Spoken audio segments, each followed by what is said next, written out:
Ouvindo os majestosos acordes de O Guarani de Carlos Gomes, quero dar as boas-vindas a vocês neste vídeo especial sobre o centenário dos batistas em Rondônia, contexto histórico. O que acontece quando o impossível se torna realidade? Dicionaristas afirmam que o impossível não acontece, mas a história é repleta de exemplos. E para situarmos aquele 16 de outubro de 1921, vamos entender o contexto histórico e enxergar as muitas impossibilidades que se transformaram em realidade. Voltemos a 1917. Numa Porto Velho novinha, as dificuldades são ultrapassadas e no dia 15 de abril daquele ano circula a primeira edição do jornal Alto Madeira. Em 1919, Epitácio Pessoa se torna presidente do Brasil. Paraibano, aos 7 anos de idade, fica órfão de pai e mãe e tudo parecia impossível para ele. Mas ele é acolhido pelo tio e estuda, se forma em Direito na Faculdade de Direito do Recife, é eleito deputado, senador, é feito ministro da Justiça e chega a ser presidente da República. Essas mulheres impossíveis. Os anos 1920 fazem o impossível ser realidade, uma loucura para alguns. Quem imaginaria que as mulheres fossem melindrosas, com cabelos à altura da orelha? Agora elas estão livres dos espartilhos e mostram as pernas e usam maquiagens.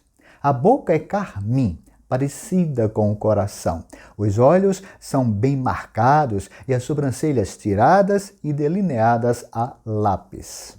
Nesses anos loucos, a estilista Coco Chanel reina com cortes retos, capa, blazer, colar comprido e boinas. A mulher ideal é sem curvas, com seios e quadris pequenos. Enquanto isso, os cinematógrafos exibem películas de Hollywood, como em 1921, quando o ator Rodolfo Valentino arrebata os corações das fãs em O Sheik, levando a mocinha do filme ao deserto, onde ela se apaixona loucamente pelo sheik perigoso e lindo.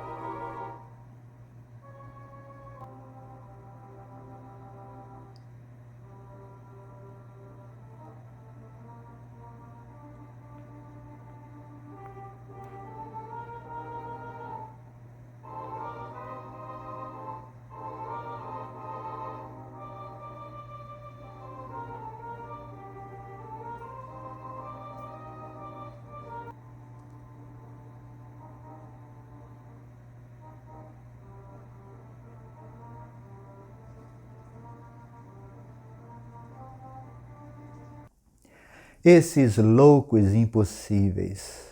Outro filme mudo, de 1921, marca a história do cinema. Fruto da criatividade de um menino órfão semelhante a Epitácio Pessoa, O Garoto conta a história de um menino abandonado pela mãe e acolhido pelo vagabundo, interpretado por Charlie Chaplin.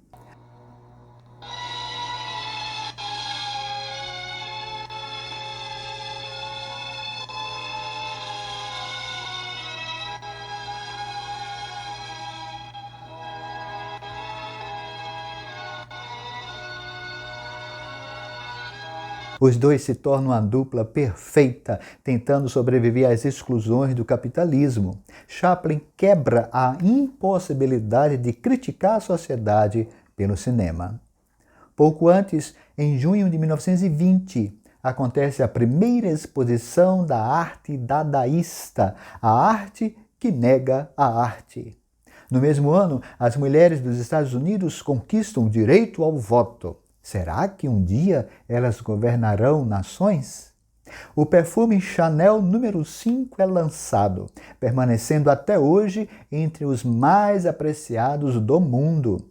E na Europa, sofrida com a Primeira Guerra, as loucas ditaduras ideológicas começam a ser semeadas. Sim, foram anos loucos. Mais um menino de origem humilde comanda a nação. Na Índia, Gandhi inicia a campanha de não cooperação com o governo britânico. Outra impossibilidade vencida, Ford começa a produzir automóveis em série, com o famoso Ford Bigode, assustando pessoas e cavalos pelas ruas.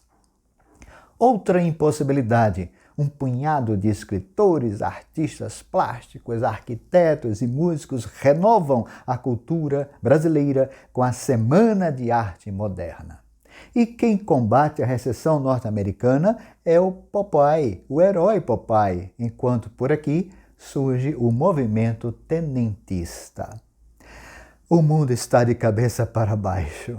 Stein e Gerlach estabelecem o impossível conceito de spin na mecânica quântica. Einstein recebe o Prêmio Nobel de Física em 1921 por causa da impossibilidade da relatividade.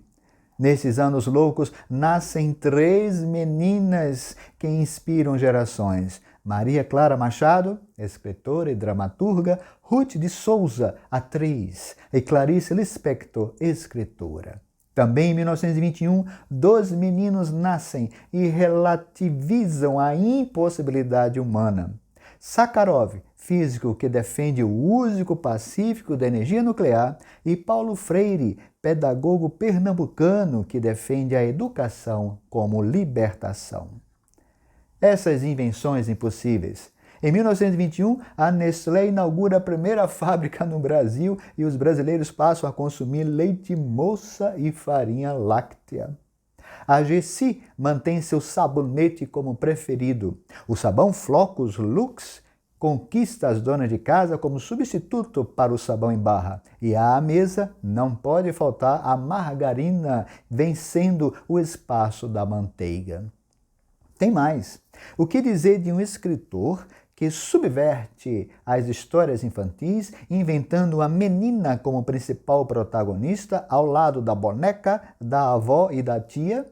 Em 1921, Monteiro Lobato publica as primeiras edições do livro A Menina do Narizinho Arrebitado.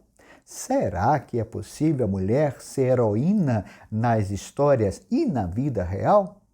Será que é possível ligar Porto Velho ao resto do mundo? Sim, tanto que em 1920 já havia a primeira agência dos Correios em Rondônia. Enquanto isso, Rondon continuava sua obra pacificadora na Amazônia. Esses loucos anos viram os trens da estrada de ferro Madeira Mamoré a todo vapor, vencendo as impossibilidades impostas pela floresta. Em cada estação, ouvem-se os sucessos do momento. Apanhei-te Cavaquinho, de Ernesto Nazaré, e a inesquecível voz de Louis Armstrong. Esses impossíveis tão possíveis. É a vez de Eurico Nelson realizar mais uma impossibilidade. Nascido na Suécia, aos 7 anos ele vai morar nos Estados Unidos, onde se torna batista e trabalha como cowboy no Texas. Ao ler sobre a Amazônia brasileira, vai para Belém do Pará, em 1891. É ordenado pastor em Recife e, em 1897, organiza a primeira Igreja Batista do Pará. Em 1900, organiza a primeira Igreja Batista de Manaus. E, em 16 de outubro de 1921, Eurico Nelson e mais 10 homens e mulheres organizam a primeira Igreja Batista de Porto Velho. Certamente Epitácio Pessoa não tomou conhecimento da inauguração da primeira igreja rondoniense, nem Rodolfo Valentino, Chaplin, Gandhi ou Ford. Talvez as notícias do jornal Alto Madeira não tenham sido lidas por Einstein ou Chanel. Mesmo assim, podemos agora imaginar uma tribuna de honra, onde essas personalidades históricas celebrem o centenário dos batistas em Rondônia. Vamos imaginar. Ao microfone, Epitácio Pessoa incentiva os jovens a se dedicarem aos estudos e não desistirem dos seus sonhos. Com nobreza, Chaplin emociona os ouvintes, reafirmando que todos devem lutar pela felicidade pessoal e social. Gandhi, aplaudido de pé, diz que é possível vencer qualquer dificuldade sem violência e com ética. Rondon fala à multidão tão sedenta de líderes que morrer, se preciso for, matar nunca. Finalmente, Eurico Nelson afirma que vale a pena viver a impossibilidade da fé, segundo a vontade de Deus. Numa parte, o padre João de Brito Selva conclui: o difícil a gente faz logo, o impossível demora um pouco, mas a gente consegue também. Louvado seja Deus pelo centenário dos batistas em Rondônia.